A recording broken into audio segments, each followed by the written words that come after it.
누가복음 14장 메시지 성경으로 읽겠습니다.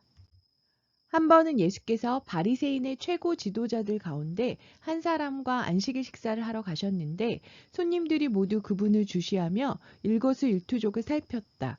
바로 그분 앞에 관절마디가 심하게 부은 사람이 있었다. 예수께서 그 자리에 있는 종교학자와 바리새인들에게 물으셨다. 안식일에 병을 고쳐도 되느냐 안 되느냐? 그들은 묵묵부답이었다. 예수께서 그 사람을 데려다가 고쳐주시고 돌려보냈다.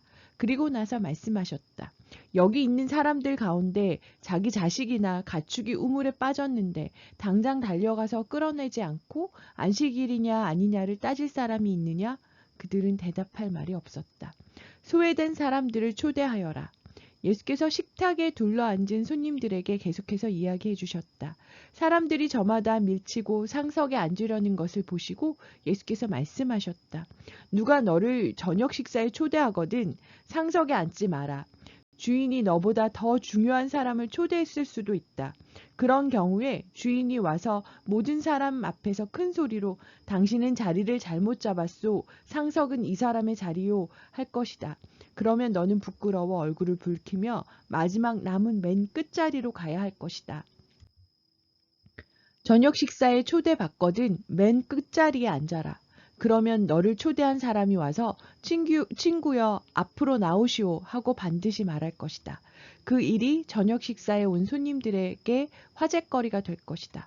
내가 말한다. 너희가 거만한 태도로 다니면 결국 코가 납작해지고 말 것이다. 그러나 너희가 너희 있는 모습을 그대로 인정하면 자기 자신보다 큰 존재가 될 것이다. 예수께서 자기를 초대한 사람에게 말씀하셨다.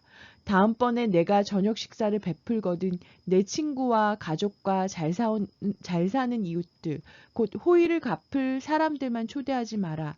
한 번도 초대받지 못하는 사람들, 가난한 지역에 사는 소외된 사람들을 초대하여라.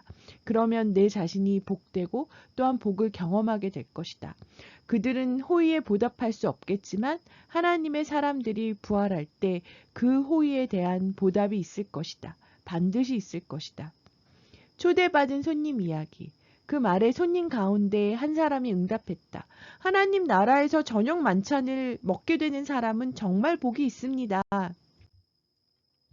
예수께서 그 말을 이어받으셨다. 그렇다. 어떤 사람이 성대한 저녁 파티를 열어 많은 사람을 초대했다. 식사 시간이 되자 그는 초대받은 손님들에게 종을 보내 말했다. 오십시오. 음식이 다 준비되었습니다. 그러나 초대받은 사람들이 한 명씩 핑계를 대며 거절하기 시작했다. 한 사람은 나는 땅을 좀 샀는데 가서 둘러봐야겠다. 미안하다고 전해라 하고 말했다. 또 한 사람은 나는 방금 소 5쌍을 쌌는데 꼭 가서 부려봐야겠다. 미안하다고 전해라 하고 말했다. 또 한 사람은 나는 신혼이라 집에 있는 아내에게 가봐야 한다 하고 말했다. 종이 돌아와서 주인에게 사정을 보고했다. 주인은 격분해서 종에게 말했다.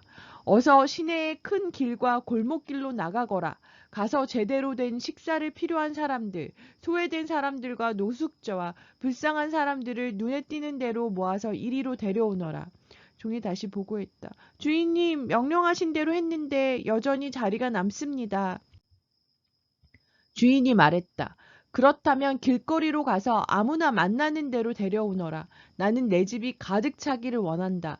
내가 너희에게 말한다. 처음에 초대받은 사람들 가운데는 아무도 내 저녁 파티에서 먹지 못할 것이다. 비용을 계산해 보아라.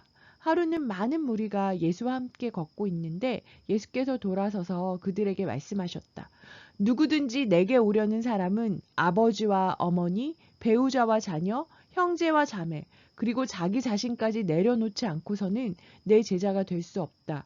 누구든지 자기 십자가를 지고 내 뒤를 따라오지 않는 사람은 내 제자가 될 수 없다.